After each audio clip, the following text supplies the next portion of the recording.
Good afternoon. Today, the Federal Open Market Committee decided to raise the target range for the federal funds rate by 1/4 percentage point, bringing it to 1.25 to 1.5%. Our decision reflects our assessment that a gradual removal of monetary policy accommodation will sustain a strong labor market while fostering a return of inflation to 2%, consistent with the maximum employment and price stability objectives assigned to us by law.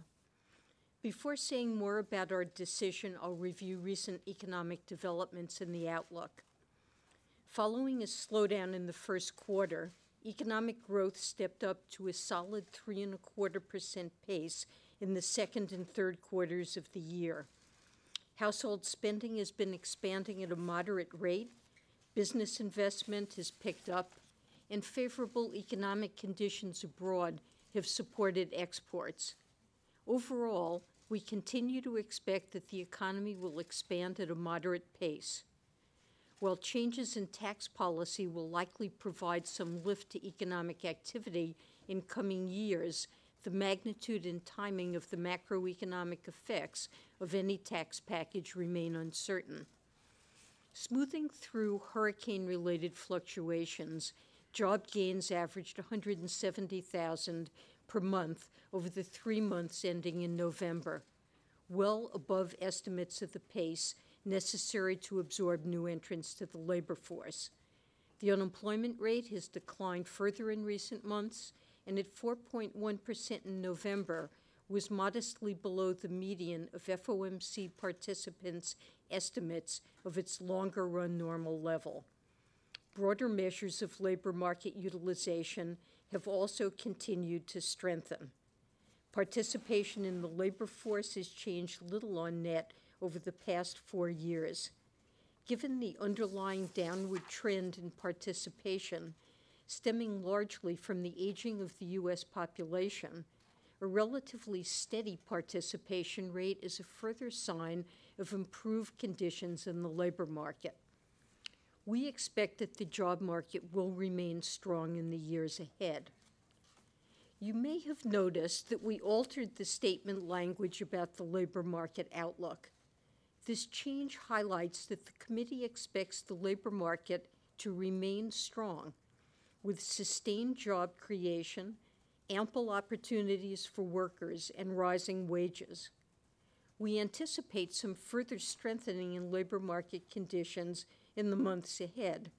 However, we expect the pace of job gains to moderate over time as we gradually reduce the degree of monetary policy accommodation. Allowing the labor market to overheat would raise the risk that monetary policy would need to tighten abruptly at a later stage, jeopardizing the economic expansion. Even with a firming of economic growth and a stronger labor market, inflation has continued to run below the FOMC's 2% longer-run objective. The 12-month change in the price index for personal consumption expenditures was 1.6% in October, up a bit from the summer, but still below rates seen earlier in the year. Core inflation, which excludes the volatile food and energy categories, has followed a similar pattern and was 1.4% in October. We continue to believe that this year's surprising softness in inflation primarily reflects transitory developments that are largely unrelated to broader economic conditions. As a result, we still expect inflation will move up and stabilize around 2% over the next couple of years. Nonetheless, as I've noted previously, our understanding of the forces driving inflation is imperfect. As emphasized in our statement, we will carefully monitor actual and expected inflation developments relative to our symmetric inflation goal. And as I've noted before, we're prepared to adjust monetary policy as needed to achieve our inflation and employment objectives over the medium term. Let me turn to the economic projections that committee participants submitted for this meeting. As always, participants conditioned their projections on their own individual views of appropriate monetary policy, which in turn depend on each participant's assessment of the many factors that shape the outlook. The median projection for growth of inflation-adjusted gross domestic product, or real GDP, is 2.5% this year and next, and moderates to 2% by 2020, a bit above its estimated longer-run rate. The median projection for the unemployment rate stands at 4.1% in the fourth quarter of this year and runs close to 4% over the next 3 years, modestly below the median estimate of its longer-run normal rate. Finally, the median inflation projection is 1.7% this year, 1.9% next year, and 2% in 2019 and 2020. Compared with the projections made in September, real GDP growth is a little stronger, the unemployment rate is a bit lower, and inflation is essentially unchanged. Participants generally identified changes in tax policy as a factor supporting this modestly stronger outlook, although many noted that much uncertainty remains about the macroeconomic effects of the specific measures that ultimately may be implemented. Returning to monetary policy, for the past 2 years, the FOMC has been gradually increasing its target range for the federal funds rate as the economy has continued to make progress toward our goals of maximum employment and price stability. Our decision today continues this process. We still expect that the ongoing strength of the economy will warrant gradual increases in the federal funds rate.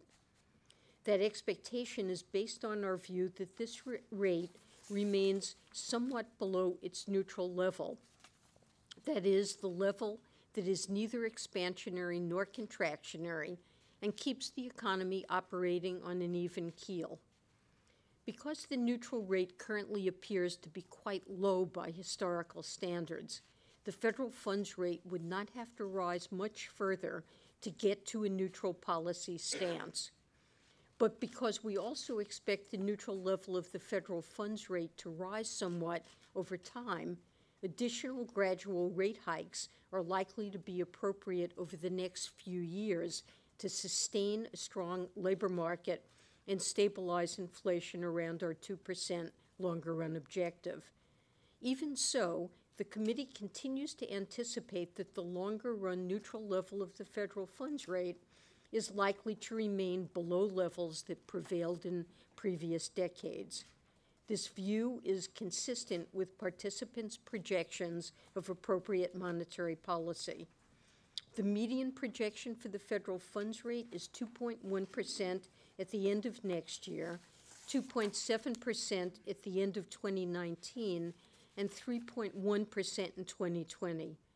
Compared with the projections made in September, the median path for the federal funds rate is unchanged through 2019 and a touch higher in 2020.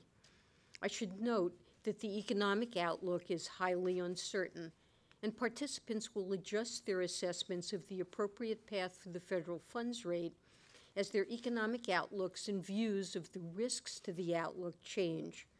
Policy is not on a preset course. Additionally, the committee's balance sheet normalization program, initiated in October, is proceeding. As we've noted previously, changing the target range for the federal funds rate is our primary means of adjusting the stance of monetary policy, and we do not foresee a need to alter our balance sheet normalization program. Hence, our statement no longer mentions this program. Of course, we would be prepared to resume reinvestments if a material deterioration in the economic outlook would to warrant a sizable reduction in the federal funds rate. Finally, I'd like to note that although I have one more FOMC meeting to attend in the new year, this will be my last scheduled news conference. Over the next month and a half, I will do my utmost to ensure a smooth transition to my designated successor, Jay Powell. I am confident that he is as deeply committed as I have been to the Federal Reserve's vital public mission. thank you for being such an attentive audience these past 4 years, and as always, I'll be happy to take your questions. Marty, and then to Harriet. Marty Krutzinger, Associated Press. Madam Chair, could you give us any insight into the discussion and how it dealt with the major tax changes that Congress is considering now? There have been thoughts that with these changes happening at a time when the economy is already with unemployment so low that the Fed may be forced to increase its pace on rate hikes. Did any of that discussion come up in your meeting? So, yes, we did discuss tax policy, and let me say that most of my colleagues factored in the prospect of fiscal stimulus along the lines of what's being contemplated by Congress into their projections. Now, I should emphasize that some have been incorporating those expectations into their projections throughout the year. So changes to the projections that you see since September should not be viewed as an estimate of the impact of the tax package. And in particular, broader expectations of changes to fiscal policy have been reflected in financial market conditions, I think, over the past year. For example, we have seen a significant increase in the stock market, and at least some portion of that I would judge likely partly reflected expected tax changes. And that effect, along with other financial market effects, which affects, for example, projected consumer spending and would have affected wealth, that's been part of participants' forecasts now for some time.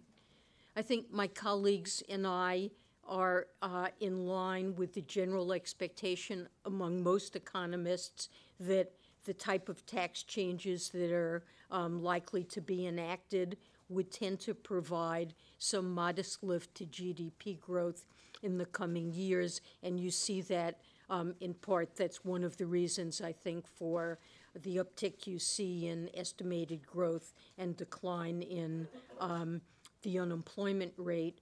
The views of participants, I believe, have been informed by a wide range of analysis, including that of the Joint Committee on Taxation and other outside evaluators. And my sense is that their estimates are essentially in the same ballpark, although they recognize, as I emphasize, that there is considerable uncertainty about the impacts, and that will have to be monitored over time. More specifically, they tend to see the package as boosting both consumer spending and capital spending to some extent. Now, to the extent that the changes do have positive impact on the growth of potential GDP and longer run growth, let me just say that this is something that, should it occur, would be very welcome to participants, as long as it's consistent with the attainment of our employment and inflation objectives. I guess I would also urge you to remember that when you look at the projections, that there are many factors that affect those projections, and changes in tax policy, that's only one of a number of factors, including incoming data that has, to some extent, altered the outlook for growth in inflation. All of that factors into the projections you see. But I think bottom line, when you look at assessments of the funds rate path, participants continue to see gradual increases in the target rate for the federal funds rate as being appropriate to sustain a strong labor market and bring inflation back to 2%. And look, importantly, there is a lot of uncertainty about what the likely effects will be, and my colleagues and I will be committed and, as always, to evaluating incoming data and altering the outlook as appropriate.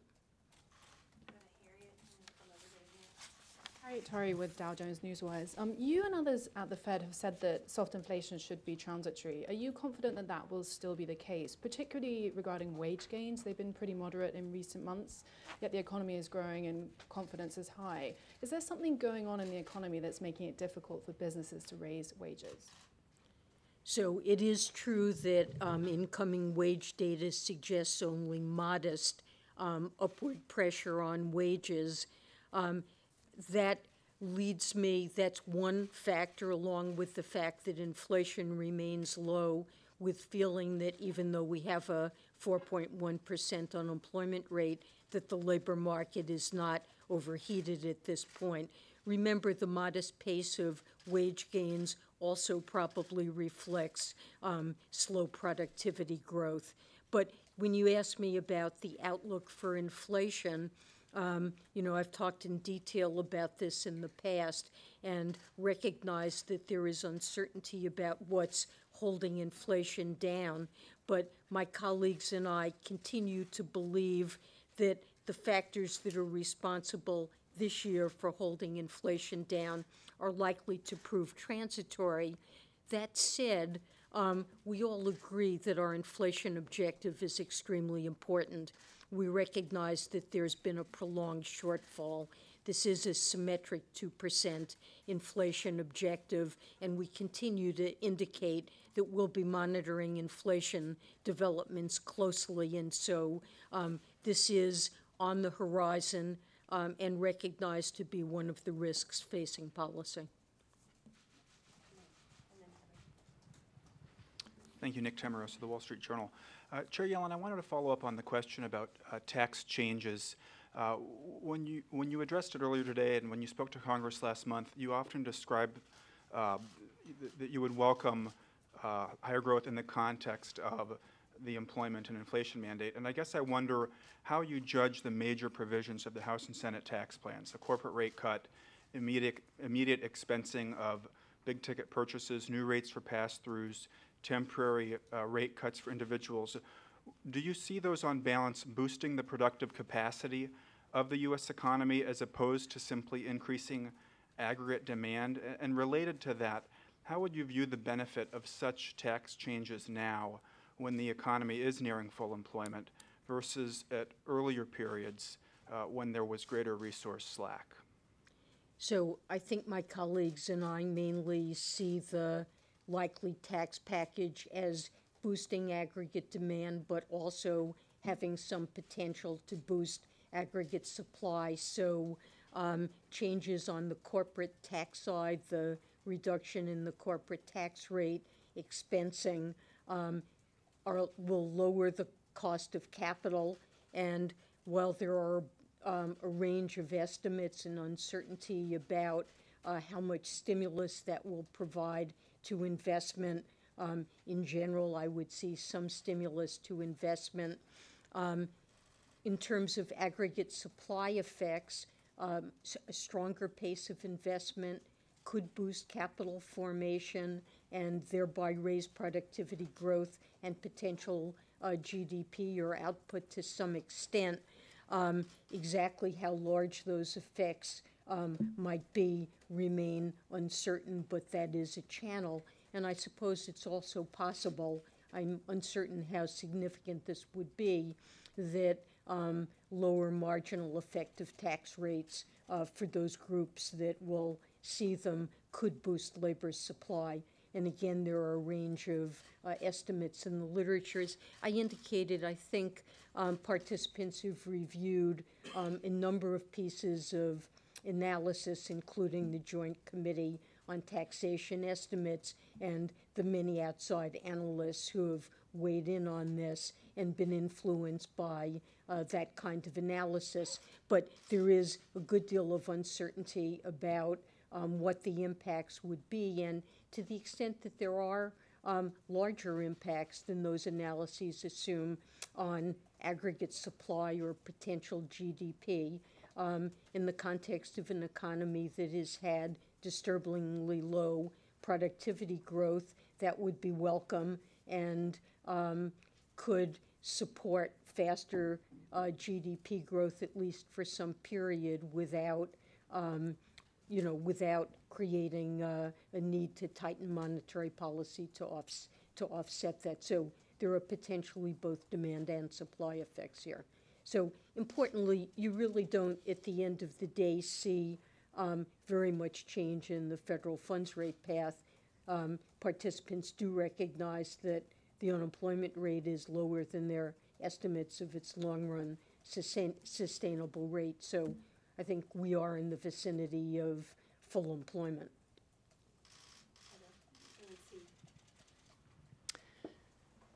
Heather Long from the Washington Post. You've mentioned that the committee thinks there will be wage increases next year. I'm wondering if you could clarify if that is coming in part or mostly from the changes to the tax plan. Is that what the expectation is, would drive the wage increases? And I was also wondering, I've heard from so many female economists in academia and at the Fed about what an inspiration you've been to them and how melancholy they will be to see you go. I was wondering if you just had any final words to young females and minorities who may be looking to enter economics or banking profession and rise to your level. I'm sorry, so remind me the first part of your question. Wages, is wages, the tax policy driving wage increase expectation? Well, I think generally in a strong labor market where many firms are having difficulty finding qualified workers, we would expect just through normal demand and supply channels to see some upward pressure on wage growth over time. And as the labor market is tightened, we've seen some very gradual drift upward in wage gains. It remains at a low level, but would expect in the context of an ongoing strong labor market to see some upward pressure. And I believe that's the main thing that my colleagues are factoring in. On your question on advice to women and minorities, in the Federal Reserve, my colleagues and I are very focused on wanting to see and do what we can to foster greater participation of women and minorities in economics. We would love to, if we could, increase our hiring ourselves of women and minorities. And we see that both women and minorities are studying economics in disproportionately and disturbingly low numbers. Although the women in STEM fields generally are about even with men, represent about 50% in economics. Women majors constitute something like 30% of undergraduate majors, and there is disproportionate low enrollment of minorities. I will just say from my own experience, I think economics is a terrific field. I've thoroughly enjoyed my career in economics and think there are many different paths that people can follow that lead to satisfying careers, and that there are very interesting and important questions that economics addresses, and it is a great field, and would like to encourage greater involvement and think that people will find that satisfying. And just in terms of the kinds of research that's done in the field, I think also a greater diversity, more women and minorities, may change the focus to some extent of the questions that people choose to look at and the analysis that they bring in, range of thinking that bears on research, and all of that would be a healthy development. Steve and then Donna. Steve Leisman, CNBC. Every day it seems we look at the stock market, it goes up triple digits in the Dow Jones. To what extent are there concerns at the Federal Reserve about current market valuations, and do they now, or should they, do you think, if we keep going on this trajectory, should that animate monetary policy? Finally, maybe as a sign of what's been going on with valuations, this cryptocurrency called Bitcoin keeps going up every day. What is the policy of the central bank of the United States of the introduction, use, and incredible rise in popularity of Bitcoin? Okay, so let me start, Steve, with the stock market generally. I mean, of course, the stock market has gone up a great deal this year, And we have, in recent months, characterized the general level of asset valuations as elevated. What that reflects is simply the assessment that looking at price-earnings ratios and comparable metrics for other assets other than equities, we see ratios that are in the high end of historical ranges, and so that's worth pointing out. But economists are not great at knowing what appropriate valuations are. We don't have a terrific record, and the fact that those valuations are high doesn't mean that they are necessarily overvalued. We are in a, I've mentioned this in my opening statement, and we've talked about this repeatedly, likely a low interest rate environment, lower than we've had in past decades, and if that turns out to be the case, that's a factor that supports higher valuations. We're enjoying solid economic growth with low inflation, and the risks in the global economy look more balanced than they have in many years. So I think what we need to and are trying to think through is if there were an adjustment in asset valuations or the stock market, what impact would that have on the economy, and would it provoke financial stability concerns? And I think when we look at other indicators of financial stability risks, there's nothing flashing red there or possibly even orange. We have a much more resilient, stronger banking system, and we're not seeing some worrisome buildup in leverage or credit growth at excessive levels. So, this is something that the FOMC pays attention to, but if you ask me, is this a significant factor shaping monetary policy now? Well, it's on the list of risks. It's not a major factor. And then you asked about Bitcoin, and there I would simply say that Bitcoin at this time plays a very small role in the payment system. It is not a stable store of value, and it doesn't constitute legal tender. It is a highly speculative asset, and the Fed doesn't really play any regulatory role with respect to Bitcoin, other than assuring that banking organizations that we do supervise are attentive that they're appropriately managing any interactions they have with participants in that market and appropriately monitoring Anti-Money Laundering, Bank Secrecy Act responsibilities that they have. Has there been a directive, has there been a directive about Bitcoin to the banks and their dealings with Bitcoin from the Federal Reserve? I don't believe there's been anything specific about that. Just generally, banks have Bank Secrecy Act, Anti-Money Laundering responsibilities, and this applies to Bitcoin as it does in every other realm. Donna, and then we'll go to Sam. Hi, Chair Yellen. Donna Borek with CNN. To return back to the prospective tax bill questions, in your view at all, is the Republican tax bill an ill-timed fiscal stimulus? And are you concerned at all it will wind up squandering the tools both the Congress and the Fed have when it comes time to dealing with a recession? So look, I will just say that it is up to the administration and Congress to decide on appropriate fiscal policy, and our job is to maintain our focus on employment and inflation. We continue to think, as you can see from the projections, that a gradual path of rate increases remains appropriate, even with almost all participants now factoring in their assessment of the impact of the tax policy. It is projected that the tax cut package will lead to additions to the national debt and boost by the end of the horizon the debt to GDP ratio.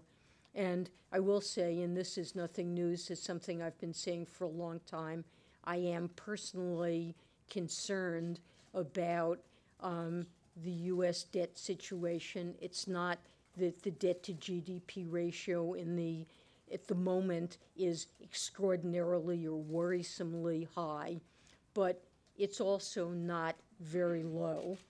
And it's projected, as the population continues to age and the baby boomers retire, that that ratio will continue to rise in an unsustainable fashion. So the addition to the debt, taking what is already a significant problem and making it worse, it is of concern to me. And I think it does suggest that in some future downturn, which could occur just for whatever reason, the amount of fiscal space that would exist for fiscal policy to play an active role it will be limited, may well be limited. Sam and then Victoria. Sam Fleming from the Financial Times. A couple of longer-term questions. First of all, midway through the year, you talked about the issue of whether inflation targets might need to be raised. There's obviously been a lot more debate in the Fed's system since then about this.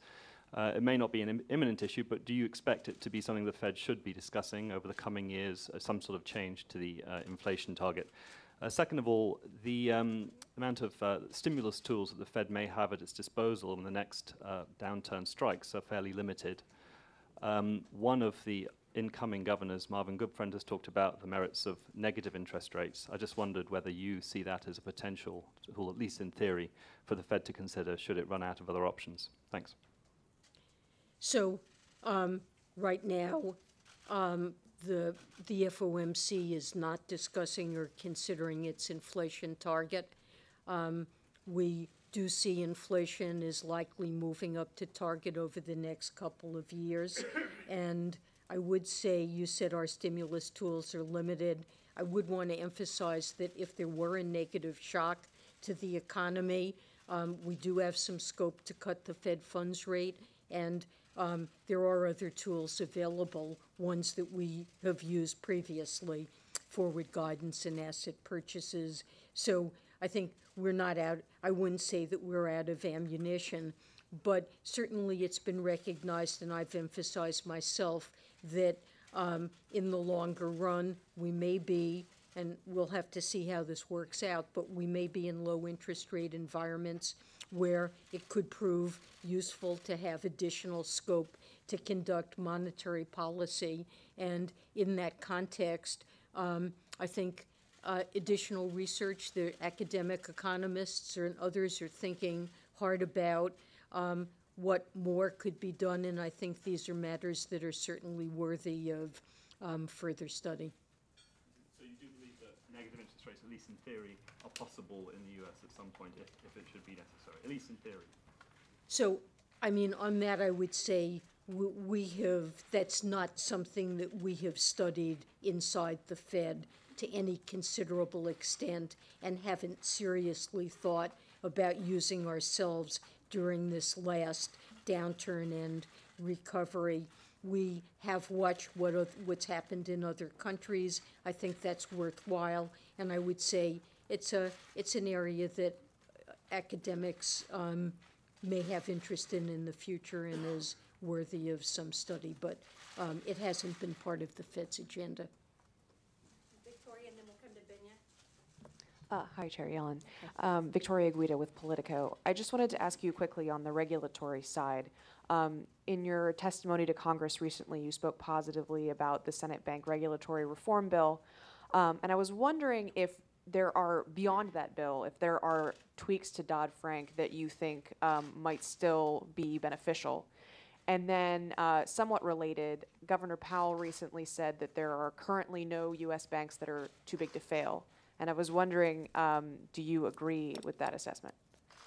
Well, I mean, you know, I think I'm not familiar with every detail of the bill, but I think the bill does address a wide range of issues that, you know, we've highlighted in the past as being ones where perhaps additional flexibility to tailor our supervisory requirements would be worthwhile. So I don't have additional things on the congressional list. Sorry, and what the other thing? Too big to fail. Oh, too big to fail. Banks that are too big to fail right now? So, you know, we continue to work seriously on resolution and the resolution plans, the living wills, and the structure of systemic firms to ensure that it would be possible to resolve a firm under the bankruptcy code would be the top choice of methods, or alternatively under the orderly liquidation authority. And I think it's fair to say that over time we have learned more ourselves and more clearly detailed our expectations for the firms that file living wills, and the firms themselves have made considerable progress in changing what they do, whether it's adopting financial contracts that would facilitate a resolution rather than a disorderly unwinding of contracts, making sure that they're appropriately dealing with shared services so that key services would be able to continue, governance arrangements, legal entity structures. The firms have all made progress in adapting to our expectations of what would enable a successful resolution. So I think it's an ongoing process, and I believe we've made substantial progress. Okay, Binya, and then we'll go to Justine. Binya Applebaum, The New York Times. I'm struggling to reconcile the pieces of the economic outlook that you've described today. You've said that we are basically at full employment. You've said that you are expecting a tax package to deliver a significant stimulus and that it will be on the demand side. You expect growth to be faster, you expect unemployment to be lower, and yet somehow inflation is going to remain at 2% for the foreseeable future. Could you describe what has changed about your economic assessment so that everything has changed except inflation? Well, you know, the projections that we're showing you today, many factors went into that, fiscal policy being one of a number of different factors. And, you're looking at 16 participants who have made adjustments to their economic outlook for a whole variety of reasons, including, in some cases, rethinking some of the fundamentals that went into their original forecasts. So there have been modifications in different directions by different participants. So I would caution you about the dangers of looking at the median and acting like that is one individual who has made a change to their forecast. That's a leap that isn't quite justified. But look, generally, you see modestly faster growth over the next couple of years, which is consistent, and I think for most participants reflects partly an impact from taxes stimulating consumer and investment spending. But it's not a gigantic increase in growth that since relative to September. You do see a lower path for unemployment, but remember that inflation has also been running low on a persistent basis, and the committee does have a concern about inflation and wants to see it moving up. And on balance, you see only modest changes, slight revisions to the path for the Fed funds rate.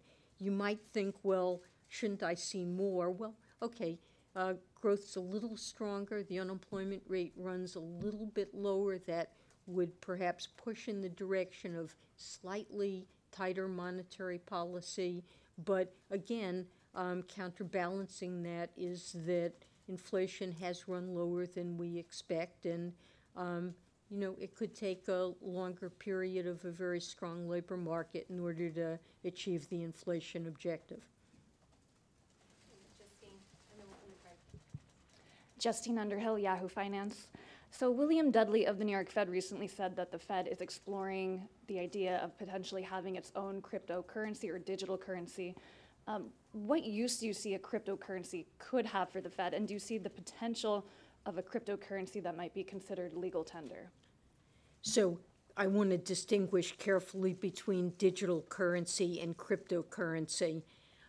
There is a discussion going on among central bankers about the potential merits of adopting a central bank itself, adopting a digital currency. And there might even be a central banker or two around the globe that might go in that direction. But I really want to caution that this is not something the Federal Reserve is seriously considering at this stage. While we're looking at research on this topic, there are, I think, to my mind, limited benefits from introducing it, a limited need for it, and some substantial concerns. And so I would really doubt that the Federal Reserve would soon go in that direction. But it is something that central banks are looking at to see if there could be benefits from doing it. Craig, and then Nancy, and then John. Chair Yellen, before I ask this question, thanks for your stewardship of the economy, the benefits of which I've seen in some of the harder hit parts of my own family. So, thank you. Your tenure, we've seen 6 Federal Reserve presidents appointed. One was a woman and 5 were men. So I'd like to know how that comports with your commitment to gender diversity. And second, I wonder if you think this process of appointing Reserve Bank presidents needs to be more transparent and accountable. Recently, the Richmond Fed board took 11 months and they came up with a candidate who was another Fed board member. And so I'm wondering what you would say to critics who say that looks like cronyism, and if you think, this could be simply a more open process. These are votes on national monetary policy, after all. So I would agree with you that these are important appointments. Under the Federal Reserve Act, the non-banking directors of the reserve banks have responsibility for conducting a search, and the Board of Governors has to sign off on the candidates. We've made very clear, and we monitor ongoing searches very carefully to make sure that absolutely every effort is made to create a pool that is diverse, and that there be a national search, and that every attempt should be made to create a diverse pool. At the end of the day, we cannot guarantee that the outcomes of these searches will result in an increase in diversity. I mean, I've been very pleased to see that there's been some success in that regard, but we have signed off on the individuals who were appointed and have held the view that these are individuals who were qualified to serve in these positions. So I would hope to see greater diversity. It has been a challenge to achieve that. Should the process be more open somehow? Well, I think the process has become more open, and a number of the recent searches, there has been outreach, public outreach, information on websites, acceptance of potential names and nominees, and those have gotten careful consideration. There have been meetings in some cases with community groups to try to enlarge the pool and get suggestions, and I think that's appropriate, and I think it has moved in the direction you're suggesting. Nancy, and then John. Nancy Marshall-Genzer with Marketplace. I'm wondering if you have any advice for incoming Chair Powell. Well, My colleague, I've had the pleasure of working with him now for many years, and he's somebody who understands the Federal Reserve very well and shares its values. And as I mentioned in my opening statement, he is committed to the mission of the Fed, to its independence, and to its acting in a nonpartisan, non-political way. He is somebody who has participated in the FOMC now for many years. To the best of my knowledge, he's been part of the consensus. I don't believe he's ever dissented. I think there is strong consensus in the committee for the gradual approach that we've been pursuing, and Governor Powell has been part of that consensus. So I feel he's very well positioned and very knowledgeable of all the ins and outs of everything that the Fed does in supervision, in the payment system. He's played an active role there, and in monetary policy, and I have confidence that he is very capable of steering the Federal Reserve in the years ahead.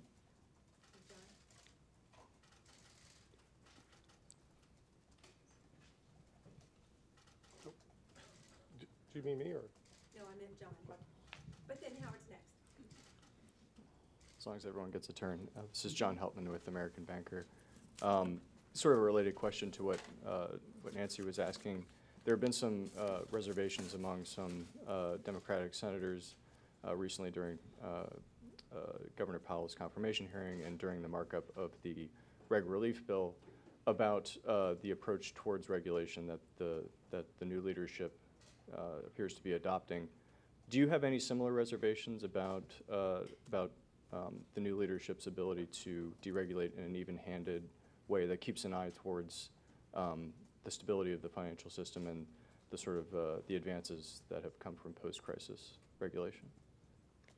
So I would say that all of my colleagues on the board have expressed a strong commitment to keep in place the core reforms that have produced a stronger financial system, and I'm considering their stronger capital, particularly for the most systemic institutions, higher quality capital, stronger liquidity requirements, a rigorous stress testing program, and resolution planning that will make it more possible to resolve a firm that encounters significant distress. So I have heard broad-based commitment to those things, and I think they are the core of the reforms we've put in place. I think all of us agree that it is appropriate to tailor regulatory requirements in all of those areas and others to the systemic footprint of firms.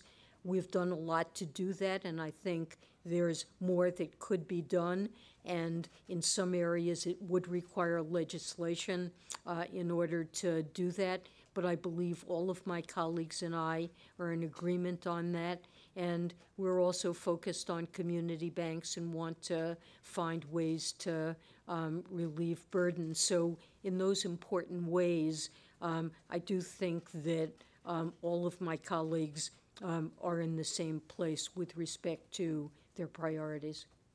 Are there any important differences between your colleagues and your vision on regulation? So I have not seen anything emerge at this point that I would describe as a significant difference.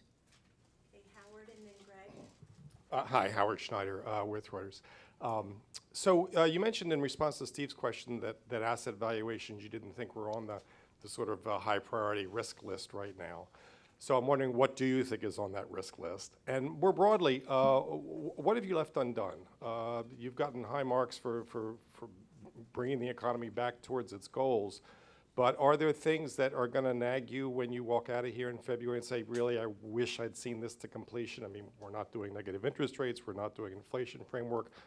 What's at the top of the to-do list that you are not getting to see to bring to ground here?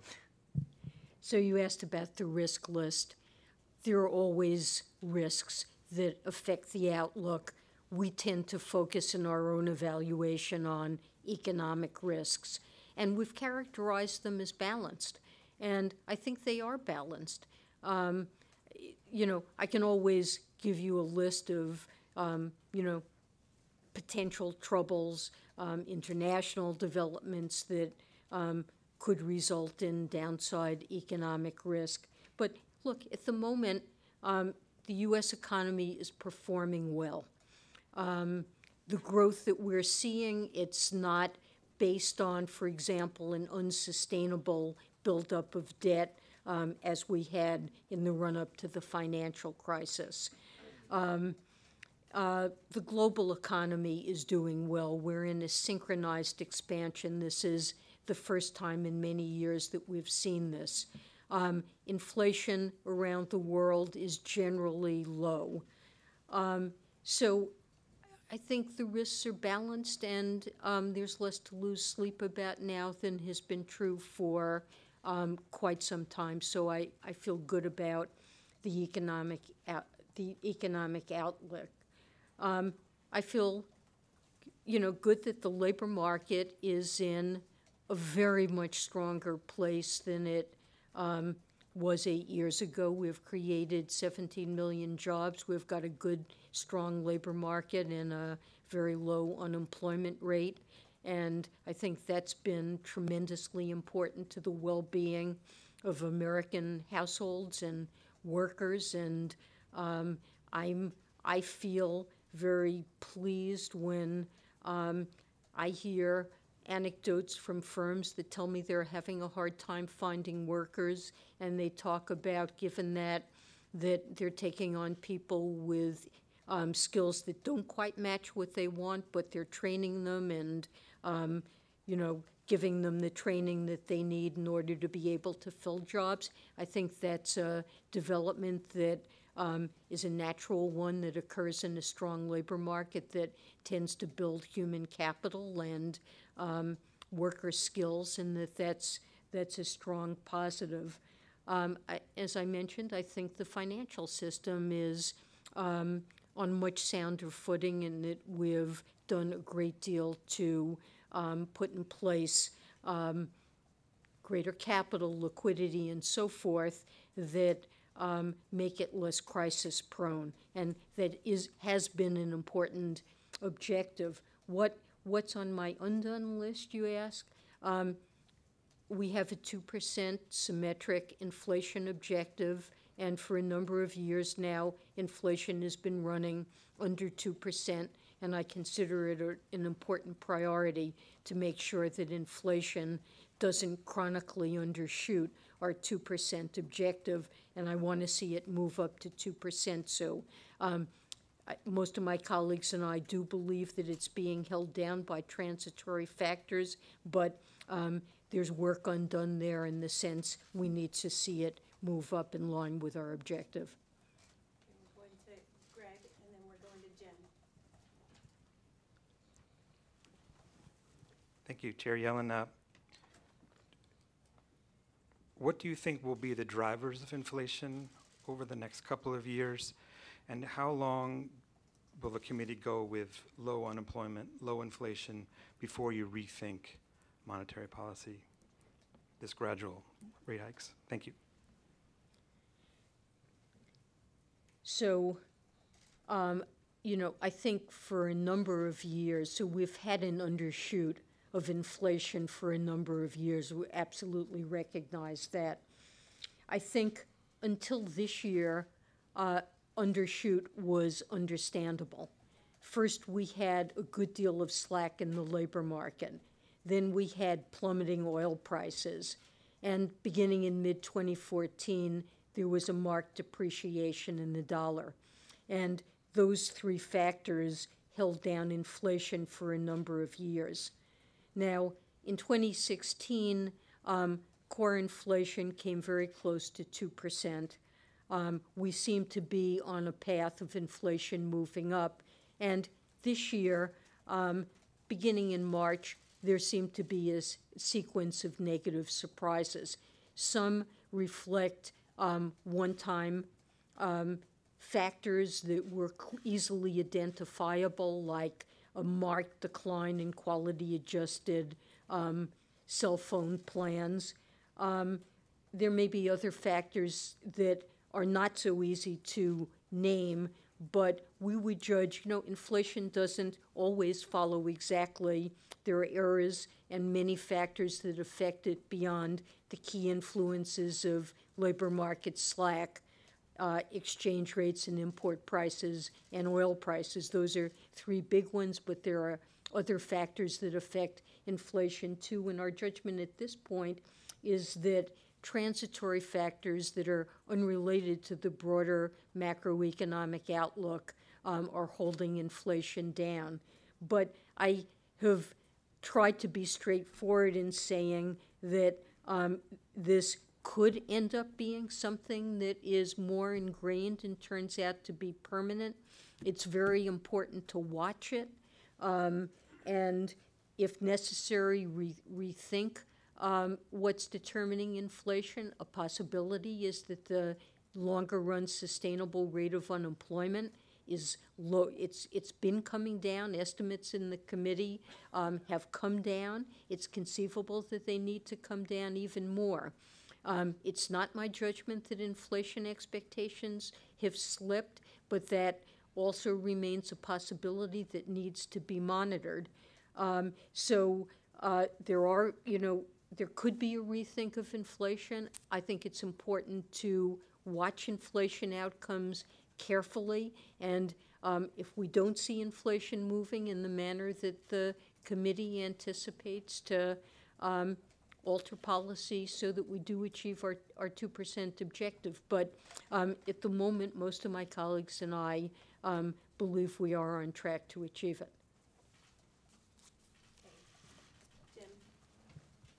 Hi, Chair Yellen. Jim Pusengarrow, Los Angeles Times. I'm wondering, you mentioned this is your last news conference. What are your plans when you step down from the Fed? Are you going to remain in Washington? Will you go back to Berkeley? And also, I'm curious if you have any disappointment that you're not going to be continuing in this job as some of your predecessors have done. So on my plans, I don't have anything definite for you. I guess I have home in Berkeley and expect to maintain it, but I would say my spouse is on the faculty. He's a professor at Georgetown and would like to stay in his job, and we expect to maintain Washington as our base, but I don't have any definite plans. Let's see. And you asked me if I'm disappointed. So let me just say that I have served in senior positions in the Federal Reserve now for quite a long time. I became president in San Francisco in 2004, and I've participated in the FOMC since that time as president, as vice chair, and as chair. And it's been an immensely rewarding experience for me. I feel very positive about what we've been able to accomplish, and feel tremendous, loyalty to the institution. So I did make the judgment that this is the right time for me to leave, but I feel I have served in senior positions at the Fed for a long time, and it's really been an honor and a privilege for me to have had a chance to do so. Adam, and then Mike with the last question. Adam Shapiro with Fox Business. Glad to hear you're staying on the East Coast. I was just curious, I wanted to follow up to the Bitcoin questions, but because you've lived through what we all experienced in 2007, 2008, and should the Fed take a more active role in trying to identify who some of the counterparty and what the exposure is with Bitcoin as a potential threat to financial stability? Just the best minds at the Fed can sometimes miss these kinds of threats. Your predecessor, Mr. Bernanke, actually said in 2007 that the contagion from subprime would not affect the housing market or the economy. So are we underestimating the potential threat from Bitcoin as it runs up in value? Well, I certainly agree that it's important for the Fed to attempt to understand emerging risks to financial stability, and to be looking not just in the banking system, but outside it for developments that could pose financial risks. And we are doing that. And I would say one of the changes during my tenure is we decided in the aftermath of the crisis that we needed to devote considerable resources to financial stability, to monitor for emerging threats, and now we have at the board a full-blown division of financial stability that's involved in doing that. Now, when you ask about Bitcoin, I still see the financial stability risks from it as limited. Often risks threatening financial stability arise when there's exposure of the banking system to fluctuating asset valuations.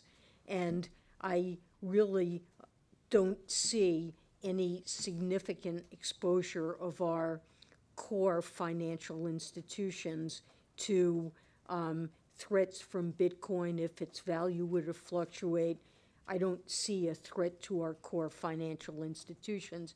So undoubtedly there are individuals who could lose a lot of money if Bitcoin were to fall in price, but I really don't see that as creating a full-blown financial stability risk. Okay, Mike McKee with the last question. Michael McKee from Bloomberg Television and Radio. I suppose I should be asking you a valedictory question since it's the last question, but I don't think you can top what you've already said, so let me just do a couple of cleanup questions here. President Trump, while you were speaking, just said that he thinks his tax plan will produce 4% growth. Do you think that is possible? Second, do you think that there is any Fed blame or complicity in the flattening of the yield curve, and are you worried that there might be some sort of policy mistake built into that that could slow the economy? And the last question, which is a bit of a valedictory, is one that everybody on Wall Street has wanted to ask you for 4 years. Since this is your last press conference, can you tell us which dot is yours? Well, I can answer the last question first. The answer is no. I've never been willing to reveal which dot is mine, and I'm not going to change that now. So, you know, my assessment, and I think most participants' assessments, as I said, of the impact of the tax policy on growth has been informed by work by the Joint Committee on Taxation and other analysts. And everyone recognizes that there's uncertainty about what the economic effects would be, and I wouldn't want to rule anything out. It is challenging, however, to achieve growth of the levels that you mentioned. Look, if the package were to stimulate growth of that magnitude, let me just say again, the Federal Reserve would welcome that. If it's a favorable supply side developments that would be compatible with the attainment of our employment and inflation objectives, that's something that would be very, very welcome, but it would be challenging to achieve numbers like that.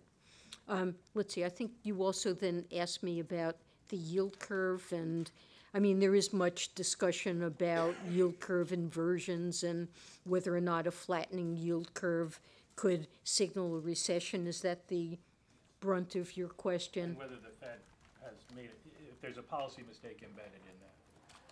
So this is something that we discussed and have looked at. The yield curve has flattened some as we've raised short rates. The flattening yield curve mainly reflects higher short-term rates. The yield curve is not currently inverted, and I would say that the current slope is well within its historical range. Now, there is a strong correlation historically between yield curve inversions and recessions, but let me emphasize that correlation is not causation. And I think that there are good reasons to think that the relationship between the slope of the yield curve and the business cycle may have changed. And one reason for that is that long-term interest rates generally embody two factors. One is the expected average value of short rates over, say, 10 years. And the second piece of it is a so-called term premium that often reflects things like inflation risk. Typically, the term premium historically has been positive. So when the yield curve has inverted historically, it meant that short-term rates were well above average expected short rates over the longer run. So with a positive term premium, that's what it means. And typically that means that monetary policy is restrictive, sometimes quite restrictive. And some of those recessions were situations in which the Fed was consciously tightening monetary policy because inflation was high and trying to slow the economy. Well, right now, the term premium is estimated to be quite low, close to zero. And that means that structurally, and this can be true going forward, that the yield curve is likely to be flatter than it's been in the past. And so it could more easily invert if the Fed were to even move to a slightly restrictive policy stance. You could see an inversion with a zero term premium. So I think the fact the term premium is so low and the yield curve is generally flatter is an important factor to consider. Now, I think it's also important to realize that market participants are not expressing heightened concern about the decline of the term premium, and when asked directly about the odds of recession, they see it as low, and I would concur with that judgment. Okay, thank you. Thanks very much.